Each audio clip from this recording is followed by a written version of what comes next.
ഈ പാട്ട് പാടി അത് അഭിനയിച്ച് ഫലിപ്പിക്കുക എന്ന് പറഞ്ഞാൽ കുറച്ച് ബുദ്ധിമുട്ടുള്ള കാര്യം. ലാലേട്ടൻ്റെ ഭാഷ പറഞ്ഞാൽ മേക്ക് ബിലീഫ്. ആ പാട്ട് പാടുന്നത് അയാളാണെന്ന് ഫലിപ്പിക്കുക എന്ന് പറഞ്ഞാൽ കുറച്ച് മെനക്കെട്ടുള്ള കാര്യം. പ്രത്യേകിച്ച് ഇതുപോലത്തെ സംഭവങ്ങൾ, ശാസ്ത്രീയ സംഗീതം, അതുപോലത്തെ ഇങ്ങനത്തെ സാധനം, ഗസൽ, ഇതൊക്കെ പാടി ലിപ്സിങ് കൊടുത്ത് എക്സ്പ്രഷൻ ഇട്ട് അത് ഫീൽ ചെയ്യിപ്പിക്കണമെങ്കിൽ നല്ല പാടാം.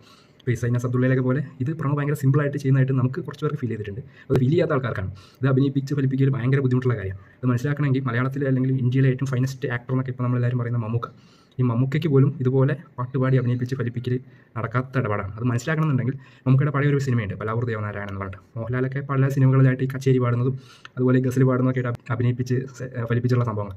അപ്പോൾ ഈ പലാവൂർ ദേവനാരായണൻ എന്ന് പറഞ്ഞുള്ള സിനിമയിൽ മമ്മൂക്ക ഇതുപോലെ ഒരു കച്ചേരി ആലപിക്കുന്നതായിട്ടൊരു രംഗമുണ്ട്. അത് കണ്ടു കഴിഞ്ഞാൽ മനസ്സിലാവും എന്താണ് ഈ അഭിനയിപ്പിച്ച് ഫലിപ്പിക്കലും അല്ലെങ്കിൽ വെറുതെ അഭിനയിക്കലും തമ്മിലുള്ള വ്യത്യാസം എന്നുള്ളത്.